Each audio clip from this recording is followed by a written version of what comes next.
Hello दोस्तों, मैं doctor Amit Jain हूँ। मैं नेफ्रोलॉजिस्ट हूँ, किडनी स्पेशलिस्ट। एंड आज हम डिस्कस करेंगे परमानेंट कैथेटर केयर के बारे में। तो दोस्तों, सबसे पहली चीज़ जो मैं बोलना चाहूँगा, ये जो नाम है परमानेंट कैथेटर, इस नाम ये बड़ा कॉमन नेम है, लेकिन ये साइंटिफिक नेम नहीं है। पहली चीज़ जो हम डिस्कस करना चाहेंगे कि इसका साइंटिफिक नेम है टनल्ड कफ्ट कैथेटर। ऑब्वियसली नाम में टनल्ड है, नाम में कफ्ट है, तो ये सेल्फ एक्सप्लेनेटरी टर्म है। परमाकैथ जो है वो ब्रांड नेम है। टनल्ड कफ्ट कैथेटर में सिंपल कैथेटर से क्या फ़र्क है कि उसमें एक टनल होता है, सबक्यूटेनियस टनल, एंड एक कफ होता है। सब क्यूटेनियस भी सेल्फ एक्सप्लेनेटरी है। सब मतलब नीचे, क्यूटेनियस मतलब स्किन। तो स्किन के नीचे एक टनल होता है यहाँ पे, और एक कफ होता है। कफ एक, ये जैसे हमारा कैथेटर है तो एक चूड़ी की तरह होता है। वो कफ ऐसा होता है जिसमें आसपास फाइब्रोसिस हो जाता है। तो उसके हमें दो फायदे मिलते हैं। सबसे पहले तो रेट ऑफ इन्फेक्शन उससे कम हो जाता है, और दूसरा, कैथेटर जल्दी से खींच के बाहर नहीं आता, क्योंकि जो कफ है उसके इर्द गिर्द फाइब्रोसिस हो जाता है, वो जम जाता है वहाँ, तो आराम से निकल नहीं पाता है। तो ये डिफरेंस है परमाकैथ, जिसका आज से हम बुलाएंगे टनल्ड कफ कैथेटर और टेम्पररी कैथेटर। दूसरी चीज़ जो मैं सबसे पहले एम्फसाइज बताना चाहूँगा कि ये बहुत ही इम्पोर्टेंट चीज़ है। ये पेशेंट की लाइफलाइन है। क्यों? क्योंकि सबसे पहले तो आप देखिए, कॉस्ट इन्वॉल्व है। फिस्टुला की कॉस्ट से कम 2 या 3 टाइम्स ज़्यादा कॉस्ट इन्वॉल्व है, और उससे भी ज़्यादा पेशेंट की वेन्स इन्वॉल्व है। जो यदि वेन्स पेशेंट की, डायलिसिस पेशेंट की बड़ी इंपॉर्टेंट होती है। एक बार थ्रोम्बोसिस हो गई, डैमेज हो गई, तो डायलिसिस नहीं हो पाता। तो as a health care worker, as a dialysis technician, dialysis nurse, हमें ये समझना बहुत ज़रूरी है कि जो टनल्ड कफ कैथेटर है वो पेशेंट के लिए बड़ा ही इम्पोर्टेंट है, और उसकी इम्पोर्टेंस सबसे पहले हमें समझनी है, तब हम पेशेंट्स को समझा पाएंगे कि ये कितना इम्पोर्टेंट है।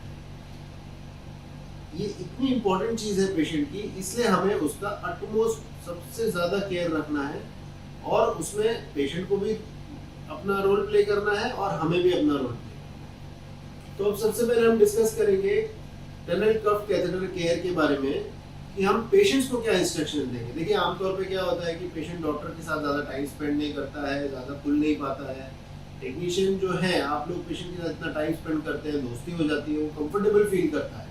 तो जाहिर सी बात है, वो आप ही से पूछेगा कि सर ये कैथेटर तो डाल दिया रॉड साहब ने, लेकिन अब करना क्या है इसका, इसके पर ध्यान कैसे रखूँ। तो ये चीज़ आपको आनी चाहिए। ये आज के डिस्कशन का मेन पर्पस है। सबसे पहली चीज़ जो आपको पेशेंट को बताना है कि भाई कैथेटर बहुत इंपॉर्टेंट है, जो हमने डिस्कस किया। किस तरह ध्यान रखना है? सबसे पहला पॉइंट ये है कि कैथेटर भीगना नहीं चाहिए। मोस्ट इंपॉर्टेंट चीज़ पेशेंट पूछेगा कि सर मैं नहाऊं कैसे। नहाने का सबसे बढ़िया तरीका है कि आप ट्रेगाडॉन ड्रेसिंग कीजिए, पूरा उसको सील पैक कर दीजिए, फिर वो नहा सकता है, शावर में भी नहा सकता है। यदि ट्रेगाडॉन ड्रेसिंग की सुविधा नहीं है आपके यहाँ, तो पेशेंट चेस्ट लेवल के नीचे नहा सकता है, ऊपर स्पंजिंग करना पड़ेगा, लेकिन किसी भी हालत में कैथेटर भीगना नहीं चाहिए। सेकंड इंस्ट्रक्शन पेशेंट को देना है कि भैया खुद से कैथेटर की ड्रेसिंग चेंज नहीं करनी है। हाथ ही नहीं लगाना है कैथेटर को आपको। कैथेटर की ड्रेसिंग केवल आप ही चेंज करेंगे। जो एक्सपर्ट डायलिसिस टेक्नीशियन या एक्सपर्ट डायलिसिस नर्स है, केवल आप ही चेंज करेंगे। तीसरा इंस्ट्रक्शन हमें देना है कि कई बार पेशेंट्स की कैथेटर का कैप निकल जाता है या वो निकाल देते हैं। ऐसा सब बिल्कुल भी नहीं कीजिए। सिंपल वर्ड में यही बोलना है कि आप कैथेटर को हाथ भी मत लगाइए। नेक्स्ट इंस्ट्रक्शन हमें देना है कि जब नया नया कैथेटर बनता है तो थोड़ा टाइम लगता है हीलिंग होने में, थोड़े स्टिचेस होते हैं यहाँ पे। जब तक हीलिंग नहीं होती है तब तक कैथेटर वाली साइड से ज़्यादा वजन नहीं उठाना चाहिए।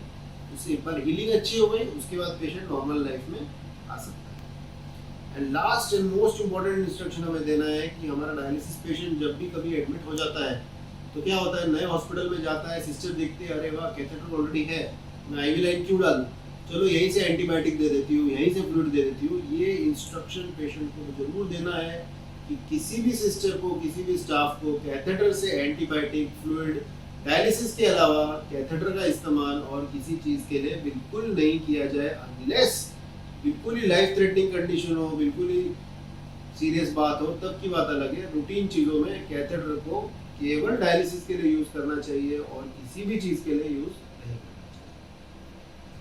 तो ये तो चलो पेशेंट का पार्ट हो गया, पेशेंट को क्या ध्यान रखना है। अब अपनी बारी, आप सबको अपनी तरफ से क्या प्रिकॉशन रखने हैं, हम वो डिस्कस करेंगे।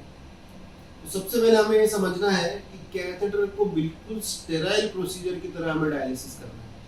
हमें क्या करना है, कैथेटर, कोई भी डायलिसिस पेशेंट आता है जिसके पास टनल कफ कैथेटर है, सबसे पहले hand washing, most important hand washing. Secondly, हमने बहुत बार देखा है कि हम स्टेराइल ग्लव्स यूज नहीं करते। आइडियली हमें स्टेराइल ग्लव्स यूज करनी ही चाहिए। हम इन चीज़ों को लाइटली ले लेते हैं, बट हमें समझना चाहिए, हमारी जिम्मेदारी, हम हेल्थ केयर वर्कर हैं, कि इन छोटी छोटी चीज़ों से हमारे पेशेंट की लाइफ का मामला है। अगर एक इन्फेक्शन होता है किसी भी डायलिसिस पेशेंट को, तो ये उसकी लाइफ को भी खतरा दे सकता है। हमें स्टेराइल ग्लव्स यूज़ करने हैं।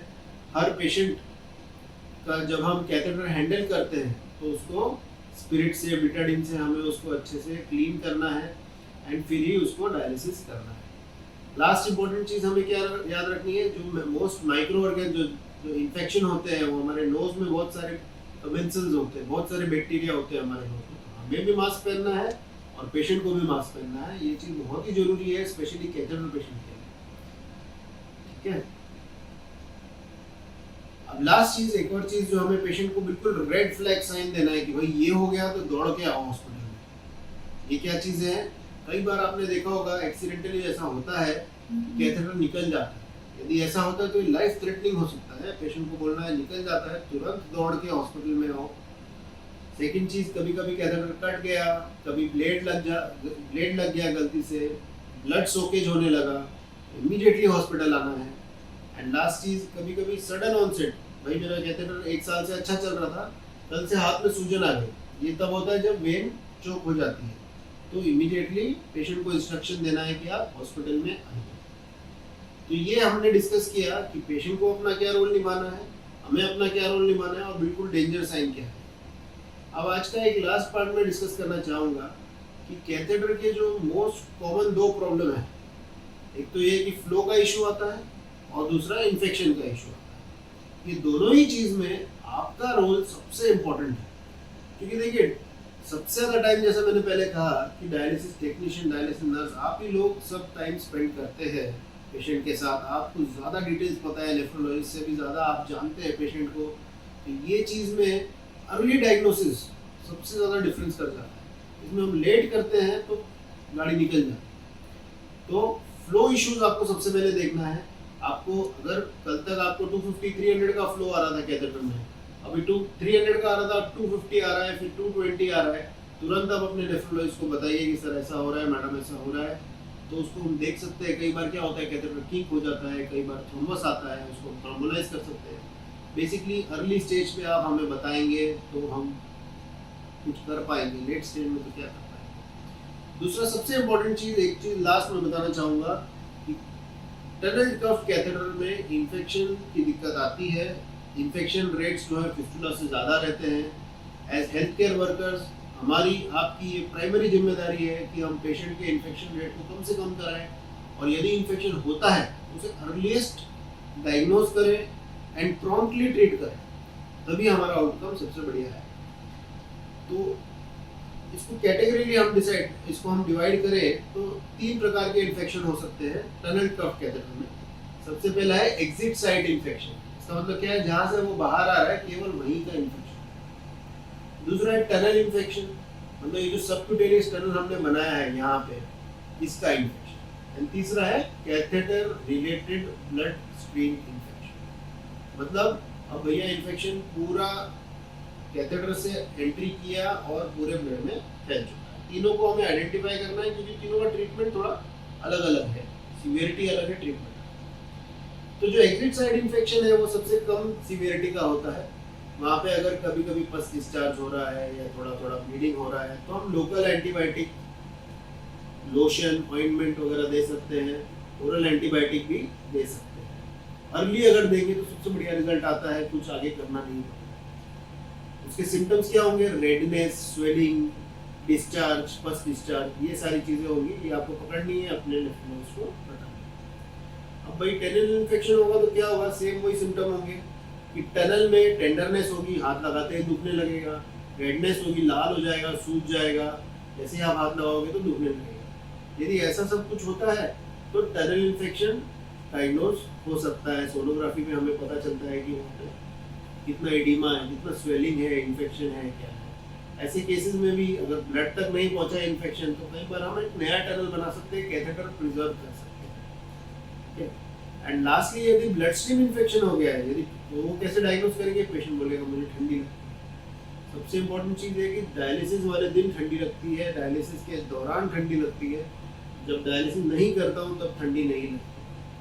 तो ऐसी जब सिचुएशन आ जाए तो सबसे पहले आपको अपने नेफ्रोलॉजिस्ट को बताना है। उसका जो प्रोसीजर है, हम ब्लड कल्चर भेजते हैं, पहले एम्पेरिक एंटीबायोटिक शुरू करते हैं, ग्राम पॉजिटिव ग्राम नेगेटिव दोनों कवर कर देते हैं। जब कल्चर की रिपोर्ट आ जाती है तब हम एंटीबायोटिक को स्पेसिफाई करते हैं। तो ये चीज़ हमें समझना है। आज की डिस्कशन के बाद मुझे लगता है कि हमें अपनी जिम्मेदारी सबसे पहले समझनी है और फिर उसे हमें एग्जीक्यूट करना है, ध्यान रखना है, ताकि हम अपने पेशेंट को सबसे बढ़िया केयर दे पाए और हम अपने जॉब को पूरी ईमानदारी से निभा पाए। Thank you very much.